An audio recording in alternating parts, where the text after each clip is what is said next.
Good morning and assalamu alaikum, my dear class 4. How are you all?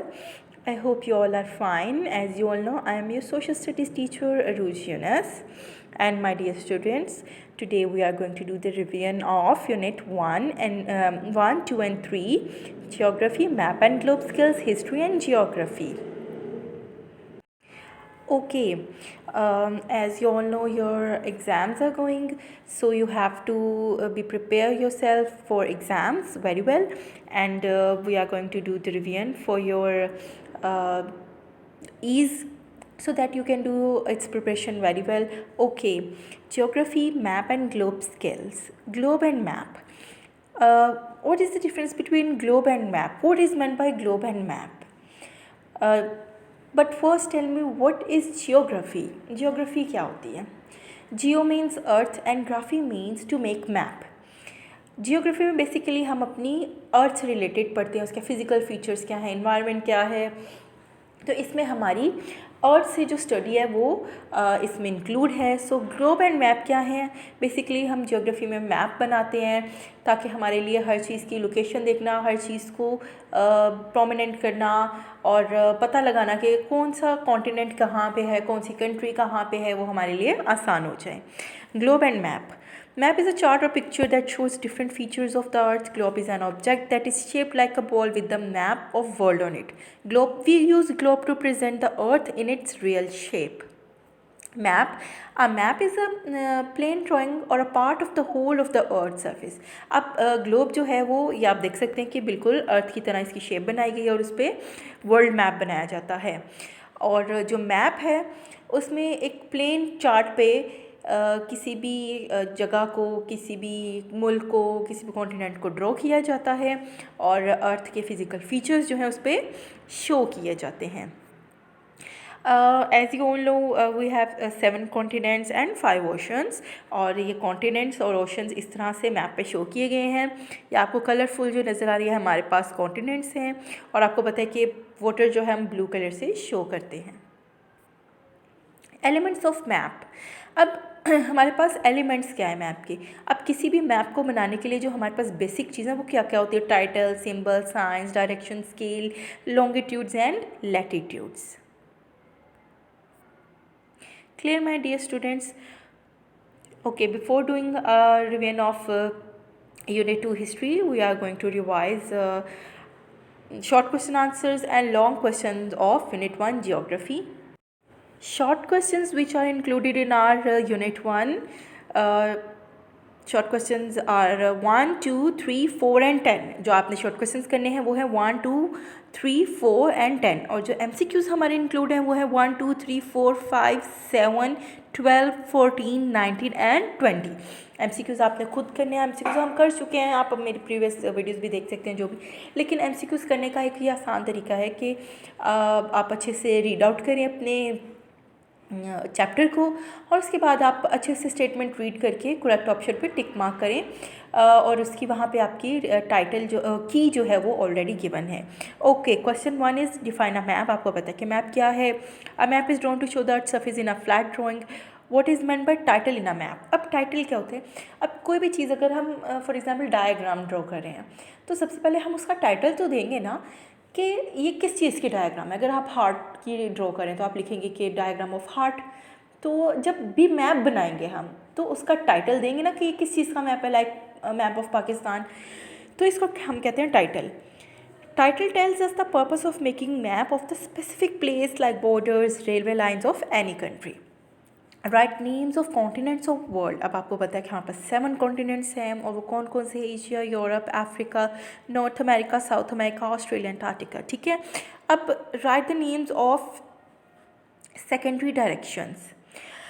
अब हमारे पास directions होती हैं north, south, east and west. लेकिन उन डायरेक्शंस के दरमियान में जो डायरेक्शंस आती हैं उनको हम सेकेंडरी डायरेक्शंस कहते हैं. There are other 4 directions in between. The cardinal directions are called secondary direction, north east, north west, south east and south west. Clear my dear students? And now we have question number 10.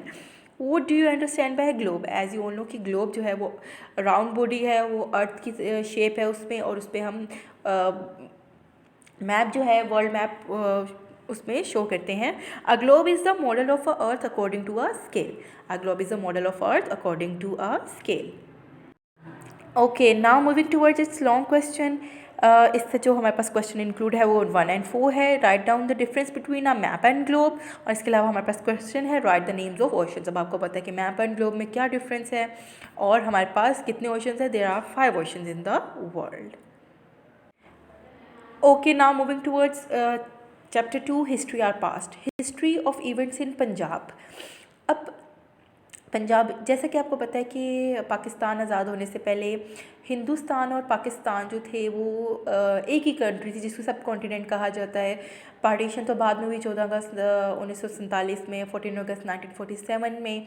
उससे पहले अब history का मतलब क्या है? हम अपने गुज़रे हुए ज़माने के जो इवेंट्स डिस्कस करते हैं, उनको पढ़ते हैं कि हमसे पहले लोग किस तरह से रहते थे, क्या होता था, पाकिस्तान किस तरह से आज़ाद हुआ। इन सब को हम कहते हैं हिस्ट्री। गुज़रे हुए वक्त को हम हिस्ट्री कहते हैं। The word Punjab is formed of 2 words. अब ये पंजाब जो सूबा है हमारा जिसमें हम रह रहे हैं, हम पंजाबी हैं, हम पंजाब में रहते हैं, तो इसका मतलब क्या है? पंज मीन्स 5 एंड आब means water. It means the land of 5 river. अब हमारे पंजाब में, अब जहाँ हम रह रहे हैं, हमें पता हो कि हमारे ईस्ट में क्या है, नॉर्थ में क्या है, साउथ में क्या है, वेस्ट में क्या है। तो in the east of Punjab there is Indian Punjab, in the west KPK, in south Sindh, in southwest Balochistan, and northeast is Azad Jammu and Kashmir. Lahore was the capital of the Punjab and the province was comprised of area of Delhi, Afghanistan and Kashmir. Sick rule. अब हमारा जो एक short question है वो Sikhism से भी related है, तो हम इसको रिवाइज करेंगे। सिख रूल जो था वो कहाँ से स्टार्ट हुआ, किस तरह से वहाँ पे तो सिखों के एक गुरु थे, उनका नाम बाबा गुरु नानक था। उन्होंने सिख रिलीजन जो था वो स्टार्ट किया। अब जैसे पता है कि हमारे पास मुख्तलिफ़ मज़ाहिब हैं। इस्लाम एक मज़हब है, हिंदू एक मज़हब है, इस तरह से सिख भी एक मज़हब है। तो यहाँ से शुरू हुआ। वो बुतों की पूजा से हिंदुओं से खुश नहीं थे, तो उन्होंने एक नए अपने मज़हब की बुनियाद रखी जिसको सिखिज़म कहते हैं। और इसके अलावा हमारा एक सबसे इम्पोर्टेंट क्वेश्चन है लाहौर रेजोल्यूशन। आपको पता है कि पाकिस्तान बनाने के लिए मुसलमानों ने बहुत स्ट्रगल किया, बहुत हार्ड वर्क किया। तो लाहौर रेजोल्यूशन का मतलब क्या है? Muslim League pass Lahore resolution in Lahore in 1948। Lahore resolution के नाम से ही आपको पता चल जाएगा कि लाहौर के मुकाम पर ये मंजूर कराई गई। It demanded for Pakistan and Muslims under the flag of Muslim league started a struggle for separate homeland. इसका बुनियादी मकसद ये था कि मुसलमानों ने जो जिद्दोजहद की अपने मुल्क के लिए, अपने अलग मुल्क के लिए, अपनी अलग पहचान के लिए। इसके अलावा हमारा एक शॉर्ट क्वेश्चन है राइट द नेम्स ऑफ सब बुक्स ऑफ इलामा मोहम्मद इकबाल, जिसमें आप इलामा मोहम्मद इकबाल को तो हम सब जानते हैं और हमें पता है कि वो ग्रेट पोइट थे। उन्होंने भी पाकिस्तान की जद्दोजहद में हिस्सा लिया, पाकिस्तान मूवमेंट में हिस्सा लिया। उन्होंने बहुत सारी बुक्स राइट की, उन्होंने बहुत सारी शेर व शायरी राइट की, मुसलमानों में अवेयरनेस जो थी वो जगाई। ओके, हमारे जो लॉन्ग क्वेश्चन है वो है related to Begum Salma Tasadduq Hussain and arrival of Mohammad bin Qasim in Sindh and Multan. Mohammad bin Qasim कौन थे? Islam had reach India through Arab traders even before the arrival of Mohammad bin Qasim, but the conquest of Sindh goes to his credit. अब जो सिंध फतह किया था वो मोहम्मद बिन कासिम ने किया था। He was Muslim leader. उन्होंने राजा दाहर को 712 AD में शिकस्त दी। उसके बाद उन्होंने मुस्लिम रूल जो था, इस्लामी निज़ाम जो था पूरे हिंदुस्तान में राइज किया। After victory Muhammad bin Qasim treated the non Muslims well and allowed them to lead their lives according to the teachings of their religion. He awarded grants to Hindu and Buddha leaders. Many people converted to Islam due to his good treatment.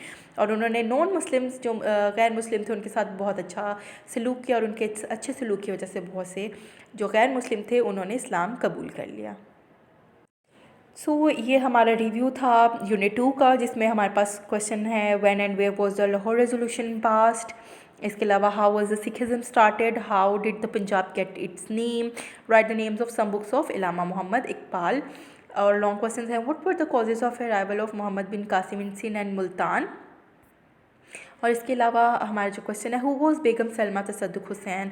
आज जैसे कि पता है कि मुसलमान मर्दों के साथ साथ मुसलमान औरतों ने भी पाकिस्तान मूवमेंट में बढ़ चढ़ के हिस्सा लिया, पाकिस्तान के लिए बहुत स्ट्रगल किया, बहुत मेहनत की, जिनमें बहुत सी प्रोमिनेंट फ़ीमेल्स भी हैं और उन प्रोमिनेंट लीडर में बेगम सलमा तसद्दुक़ हुसैन का नाम है। Begum Salma Tasadduq Hussain was born in Lahore in 1908. She has done her BA from Punjab University. She renowned for her untiring efforts toward Pakistan as a separate homeland. She was quite determined, bold, and courageous woman. Okay अब मैं आपको इनके MCQs का बता दूं जो इसमें include है। आपको पता है कि आपने अच्छे से ऑप्शन को रीड आउट करके करेक्ट ऑप्शन पे टिक मार्क करना होता है, यहाँ से सर्कल करना होता है। तो इसके जो MCQs हैं वो है 1, 3, 5, 6, 6, 7, 11, 12, 17, 19 and 20. Okay now moving towards chapter 3 geography. ये भी हमारा जोग्राफ़ी से रिलेटेड चैप्टर है, लेकिन इसमें हमने जो पढ़ा है वो है our land and its people, लोगों के बारे में, अपनी ज़मीन के बारे में। जैसे कि आपको पता है कि हमारी प्यारी कंट्री जो है, हमारा प्यारा मुल्क जो है Pakistan, consist of the province of Punjab, Sindh, Balochistan, Khyber Pakhtunkhwa, federal capital Islamabad, tribal areas and Gilgit Baltistan. Our province Punjab is the biggest of them all on the basis of its population. आपको पता है कि पंजाब प्रोविंस सबसे बड़ा है रकबे के लिहाज से नहीं, पॉपुलेशन, यहाँ पे जो आबादी है, यहाँ पे जो लोग रहते हैं उसके लिहाज से, ठीक है। In the north west of Punjab is Khyber Pakhtunkhwa. जैसे मैंने आपको बताया था कि हम पाकिस्तान में रह रहे हैं, हम पंजाब प्रोविंस में रह रहे हैं, तो हमें ये पता होना चाहिए कि हमारे नॉर्थ में क्या है, साउथ में क्या है, ईस्ट में क्या है, वेस्ट में क्या है। तो north west of Punjab is Khyber Pakhtunkhwa, in north east is Azad Jammu and Kashmir. Our neighbouring country India is located in the east, Sindh is in the south and Balochistan is in the west of Punjab. उसके अलावा हमारे पास जो फिजिकल फीचर्स हैं उसमें आ जाते हैं mountain and mountainous areas, Potwar, plateaus and plains. Mountainous areas में आपको पता है कि पहाड़ी इलाकों को कहते हैं। प्लेट्यूज जो होते हैं वो पहाड़ों की तरह दिखते हैं, लेकिन वो उनसे हाइट में जो कम होते हैं और उनकी जो सरफेस होती है फ्लैट होती है। और प्लेन्स आपको पता है प्लेन एरिया, जैसे अगर मैं एग्जांपल दूँ वाइट बोर्ड की, तो प्लेन सरफेस होती है ना, तो प्लेन एरिया बिल्कुल फ्लैट सरफेस को कहते हैं, जहाँ पे प्लेट्यूज और प्लेन माउंटेन्स नहीं होते। और अगर हम बात करें पॉपुलेशन की, तो मैंने आपको बताया था, एग्जांपल दी थी, अगर आपके घर में 5 लोग रहते हैं तो वो आपके घर की पॉपुलेशन है 5 लोग। इस तरह से किसी भी मुल्क में जितनी आबादी रहती है उसको हम क्या कहते हैं, उस मुल्क की पॉपुलेशन, ठीक है। सेंसस क्या होता है, उनको काउंट करना। पाकिस्तान में हर 5 साल बाद मरदमशुमारी की जाती है, सेंसस किया जाता है कि पाकिस्तान में कितने लोग रहते हैं, तो एस्टिमेट लगाया जाता है और इस तरह से काउंटिंग की जाती है। अब लोग रहना कहाँ पसंद करते हैं, पॉपुलेशन से हमारे पास प्रॉब्लम्स क्या आते हैं। लोग उन जगहों पर रहना पसंद करते हैं जहाँ पे उनको हर तरह की सहूलतें मिलती हैं, हर तरह की फ़ैसिलिटीज़ मिलती हैं। जैसे कि लाहौर है, आपको पता है कि लाहौर में लोग दूर दूर से पढ़ने भी आते हैं, यहाँ पर लोग आकर आबाद भी होते हैं। क्यों? क्योंकि यहाँ पे एजुकेशन फ़ैसिलिटीज़ हैं, यहाँ पे हेल्थ फैसिलिटीज़ हैं, हर तरह की फ़ैसिलिटीज़ हैं, जॉब फैसिलिटीज़ हैं। तो गाँव की यानी अर्बन रूरल एरिया से लोग जो हैं वो अर्बन एरियाज़ में रहना पसंद करते हैं।